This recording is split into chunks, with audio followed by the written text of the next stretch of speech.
Hello students, welcome to your Yourpedia. I am Jitendra Tyagi. Now, there are many opportunities for you people to get admission in some good college. We know that most of the students have a dream of joining some IIT.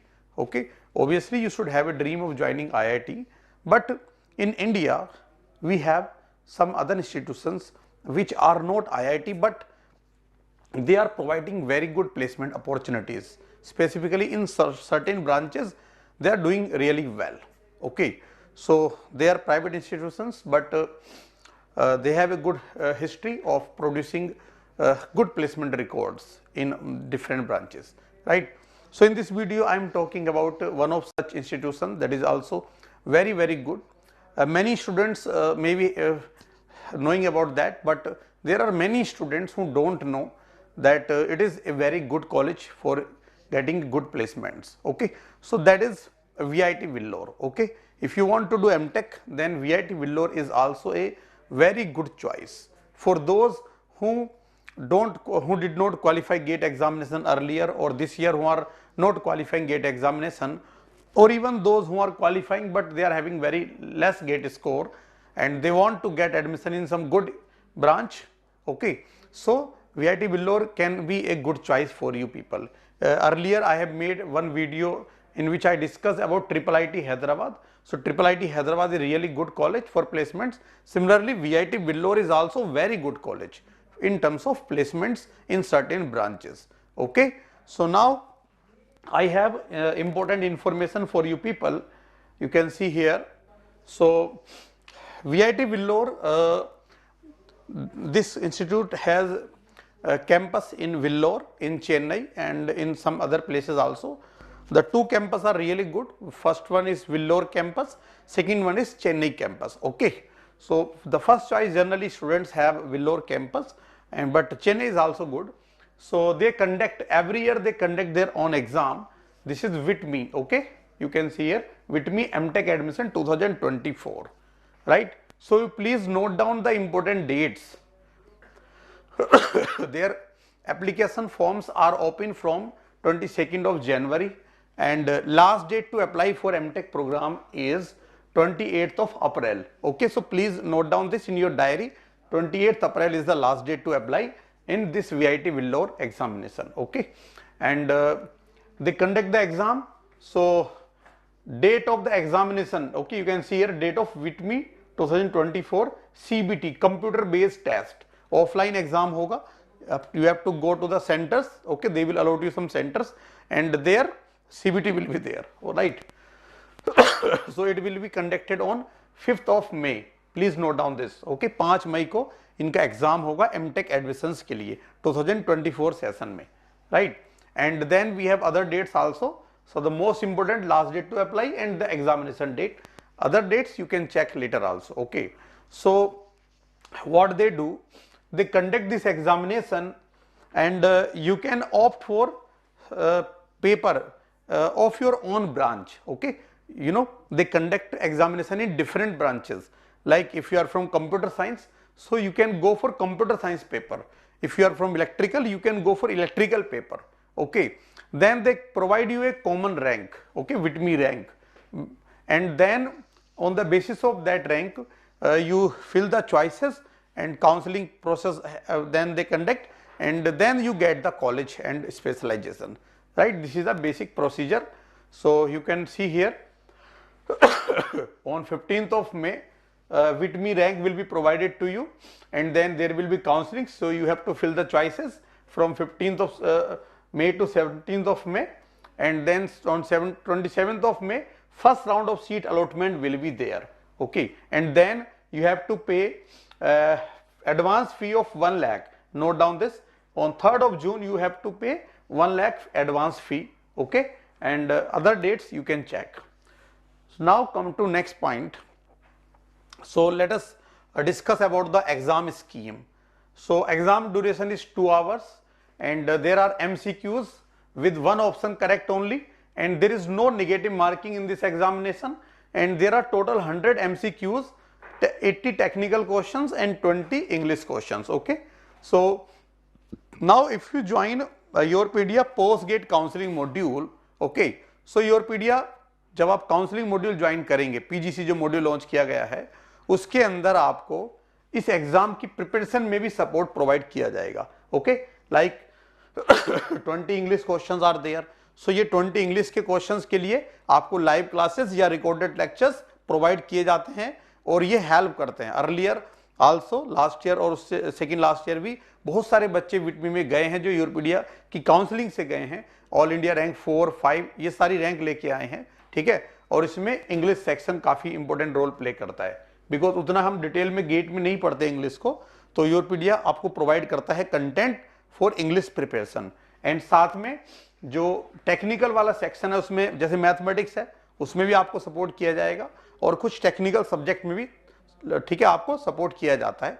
Not complete मतलब details, but आपको अच्छी rank लाने में थोड़ा आपको guidance provide किया जाता है इस एग्जाम के लिए भी। राइट, नाउ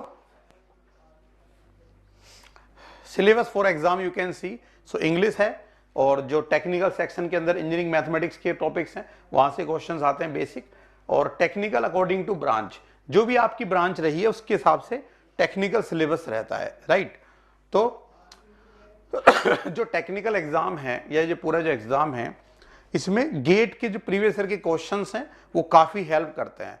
राइट, तो अगर आप वापस उन्हीं को जो आपने प्रिपरेशन किया है रिवाइज करते रहेंगे एग्जाम तक, तो आप ऑल इंडिया रैंक 1, 2, 5, 100 कोई भी रैंक इसमें अच्छी ला सकते हैं इजीली। ओके, एंड अगर आप डिटेल सिलेबस देखना चाहते हैं तो इनकी वेबसाइट पे जाएंगे, वहां पे आपको सिलेबस इस लिंक पे मिल जाएगा, you can check the detail syllabus. Okay, जहां पे अप्लाई करना है वहीं पे आपको ये सिलेबस मिल जाएगा। नाउ कौन कौन सी डिफरेंट ब्रांचेस हैं और उसमें क्या एलिजिबिलिटी है उसके बारे में हम डिस्कस करेंगे।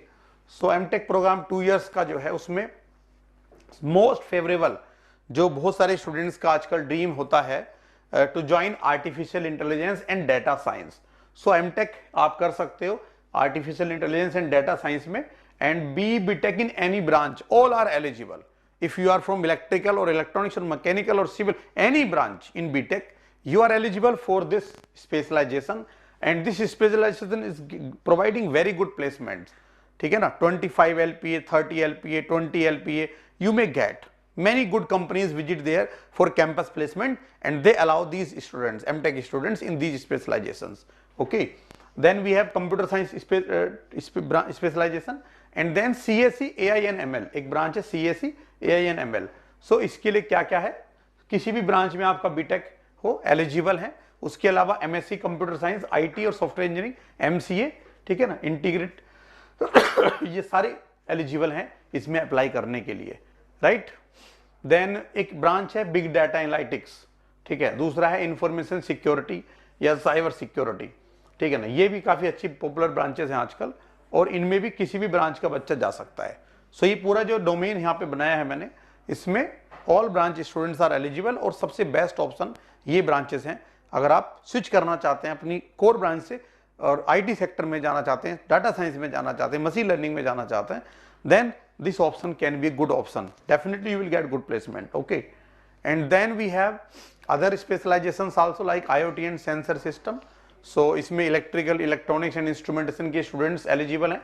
एम्बेडेड सिस्टम यहाँ पे और VLSI, ये दो ब्रांच भी बहुत अच्छी ब्रांच हैं, specially those students from electrical, electronics, okay, and instrumentation related specializations. So this VLSI design and embedded system, these two are really very good branches. All big companies come there for campus placement, like Intel also visit there for campus placement. Many other companies, okay, working in the VLSI field, they come there for campus placement and they recruit, they provide internship actually, okay, and then that internship is converted into the placement finally. Right, and we have other branches also. So control and automation is there, and then we have electric mobility and power electronics and drive. So electrical के students के लिए ये 3 branch है। अगर core domain में जाना चाहता है then you can opt these, but मेरी जो सजेशन रहेगा आपको कि you should try these 2 branches if you are from EE, EC और IN ब्रांच, ठीक है, दोनों आपको टॉप प्रायोरिटी पे रखना है। ओके, एंड जो योरपीडिया की पोस्ट गेट काउंसलिंग में ज्वाइन करेंगे स्टूडेंट्स, उनको प्रॉपर तरीके से गाइड किया जाएगा इसके अंदर कि क्या आपको काउंसलिंग में चॉइस रखनी है, किस तरीके से फिल करना है। Then we have biotechnology, construction technology and management, structural engineering. Okay, so यहाँ पे क्या एलिजिबिलिटी है आप लोग देख सकते हैं, ठीक है। कंस्ट्रक्शन टेक्नोलॉजी एंड मैनेजमेंट में डिग्री इन सिविल इंजीनियरिंग चाहिए, और स्ट्रक्चरल इंजीनियरिंग के लिए डिग्री इन सिविल और दूसरी ब्रांचेज भी एलिजिबल हैं, और बायोटेक्नोलॉजी के अंदर भी BTech in biotechnology, industrial biotechnology, genetic engineering. Okay, so please look, have a look here. Now we are having other branches like automotive electronics, biomedical and EC, intelligent communication systems. Okay, so intelligent communication system में केवल mainly electronics के बच्चों को ही preference दी जाएगी वहाँ पे, ठीक है ना, तो उनके लिए ठीक है ये। और ऑटोमोटिव इलेक्ट्रॉनिक्स में इलेक्ट्रॉनिक्स के स्टूडेंट्स मेनली प्रेफर किए जाएंगे, right. Other branches are also eligible. So these are the main specialisations जहाँ पे आप फिल कर सकते हो फॉर्म। ओके, ये तो बाद का प्रोसीजर है, अभी तो आपको एग्जाम देना है, और एग्जाम में जो रैंक आएगी अकॉर्डिंगली फिर आपको काउंसलिंग सेक्शन में अपनी चॉइस फिलिंग करनी है। And we have some mechanical related branches also here like applied computational, fluid dynamics, CAD CAM, manufacturing engineering, mechatronics और स्मार्ट मोबिलिटी। सो इसमें मैकेनिकल के स्टूडेंट्स जा सकते हैं। देखिए मैकेनिकल में प्लेसमेंट कंपनीज आती हैं as compare to data science और VLSI, तो उतना पैकेज नहीं मिलता, पैकेज की रेंज थोड़ी कम रहती है इन ब्रांचेज में, बट लोकल कंपनीज जो उस रीजन की हैं वो वहाँ पे कैंपस प्लेसमेंट के लिए आती हैं, और प्लेसमेंट इन ब्रांचेज में भी बच्चों के हो जाते हैं। पैकेज की रेंज थोड़ी सी कम रहती है as compare to other branches जैसे डाटा साइंस, AI, ML या VLSI है उनके मुकाबले, ठीक है ना। पैकेज रेंज डेफिनेटली लो रहेगी, बट प्लेसमेंट की अपॉर्चुनिटीज इन ब्रांचेज में भी वहां पे मिलती हैं। ओके, नाउ एक इंपॉर्टेंट पॉइंट देखो, ये मेंशन करते हैं अपने ब्राउचर में, ये उन्हीं के ब्राउचर से लिया गया है स्निप है एक, कि जो इंडस्ट्रीज वहां पे प्लेसमेंट के लिए आती हैं वो क्या डिमांड करती हैं। 60% marks in their BTech and high school and inter, ठीक है ना, ये क्राइटेरिया वो रखते हैं 60% का 10th 12th और बीटेक में, और साथ में मैक्सिमम जो गैप है वो 2 इयर्स का अलाउ करते हैं। बट ऐसा जो मैंने स्टूडेंट से बात की है ये मेंशन करके रखते हैं वो लोग पहले अपने ब्राउचर में, ठीक है ना। तो लेकिन जो स्टूडेंट से बात करते हैं हम, तो स्टूडेंट बताते हैं कि मतलब ऐसा कोई हार्ड एंड फास्ट रूल है नहीं अंदर। कंपनीज कई ऐसी भी होती हैं जो अलाउ कर देती हैं 2 से ज़्यादा गैप को भी, और 60% से कम अगर किसी एक में है वो भी कई बार अलाउ कर दिया जाता है, ठीक है ना। बट ये अपने ऊपर नहीं लेना चाहते कि भाई कोई बच्चा कल को कहे कि मेरे को पहले नहीं इन्फॉर्म किया, तो ये आप ध्यान रख सकते हो कि अवॉइड कर सकते हो। अगर आपके पास दूसरा ऑप्शन कोई है तो आप इस पॉइंट को, अगर आपके ये मैच नहीं कर रहा है then you can avoid this. Okay, it is your decision, right. So I hope you have got the relevant information about this VIT Vellore examination. So please keep preparing और इस टाइम को utilise करो। जो भी अगले 3-4 महीने हैं इसमें अच्छी जगह जा सकते हो, अच्छे प्लेसमेंट भी कहीं पे मिल सकते हैं। और पोस्ट ग्रेड काउंसलिंग अगर आप ज्वाइन करते हैं तो उसमें फिर आप स्टूडेंट्स के साथ कनेक्ट हो जाते हैं व्हाट्सएप ग्रुप के थ्रू, और रेगुलर मेंटर्स के साथ में डिस्कशन चलते रहते हैं, और बहुत सारे इंपॉर्टेंट पॉइंट्स होते हैं, डाउट्स होते हैं जो क्लियर होते हैं। तो PGC आपको डेफिनेटली हेल्प करता है, आपका साथी बन के रहता है नेक्स्ट 3 to 4 मंथ्स वो अच्छा करियर बनाने में। Okay, all the best.